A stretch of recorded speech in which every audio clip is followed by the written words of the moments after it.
கர்த்தர் காட்டின வழியில நடக்க முடியலையா? கால்கள் எல்லாம் பலவீனமா ஃபீல் பண்றீங்களா? கவலையை விடுங்க. இன்று கர்த்தர் உங்களுக்கு சொல்லுவது ஆபக்கூக் 3:10.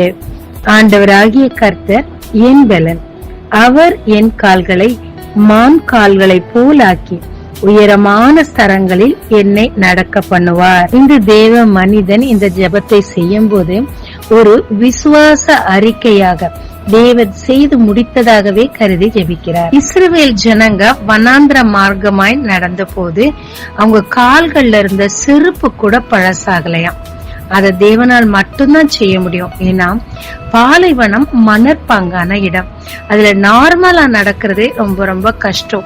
அவங்களோட செருப்புகளை போட்டு சுமை சுமந்துட்டு பிள்ளைகளை தூக்கிக்கிட்டு அவங்க இடம் பெயர்ந்து போகக்கூடிய கூடாரங்களை தூக்கிக்கிட்டு உணவு பண்டங்களை தூக்கிக்கிட்டு நடக்கிறது, அவ்வளோ பலுவோட நடக்கிறது ரொம்ப ரொம்ப சிரமமான விஷயம். ஆனா அந்த வழியில் நடத்துகிறவர் கர்த்தராகவே இருந்தார்.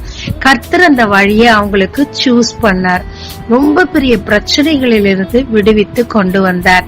எனவே அந்த 40 வருடமும் கால்நடையாய் வனாந்திரத்தை கடக்கத்தக்கதாக தேவன் அவர்கள் கால்களை பலப்படுத்தினார். செருப்பு கூட தேயாதபடி அவங்க தேவையான உணவு, தண்ணீர் எல்லாவற்றையும், ஏன் மாமிசம் கூட கேட்டதை கூட தேவன் கொடுத்து அவர்களை பலப்படுத்தி தொடர்ச்சியாய் நடக்க வைத்து அவர்களுக்கு என்ற உயர்ந்த ஸ்தலமாகிய கானான் தேசத்தை சொந்தமாக கொடுத்தார். ஆமாங்க, பவுலும் சொல்லுகிறார், என்னை பலப்படுத்துகிற கிறிஸ்துவினால் எல்லாவற்றையும் செய்ய எனக்கு பலனுண்டு என்று சொல்லி, அதே நேரத்துல பலவானை வெட்கப்படுத்த பலவீனர்களாகிய நம்மை பலப்படுத்தி தேவன் பெரிய காரியங்களை செய்தார். சிம்சோனுக்கும் செய்தாரே. சத்துருக்களை ஒட்டுமொத்தமாய் அழிக்க கடைசி நொடியிலும் தேவன் சிம்சோனுக்கு இழந்த பலத்தை கொடுத்து நடத்தினாரே. அந்த தேவன் நம்மையும் நடத்துவார். ஆமாங்க, தேவன் உங்களுக்கு கொடுத்த தரிசனத்தின் வழியாய் உங்களை நடக்க பண்ணும் போது அதை சென்று அடைய முடியாத அளவுக்கு பலவீனமா ஆவி ஆத்மா சரீரத்துல ஃபீல் பண்றீங்களா? கவலையை விடுங்க, தேவனை நோக்கி பாருங்க.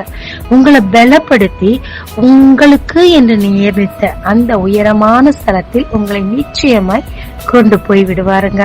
பக்தனை போல விசுவாச அறிக்கை செய்யுங்க. ஜெபிக்கலாமாங்க. கர்த்தாவே, நீரே என் பலனப்பா.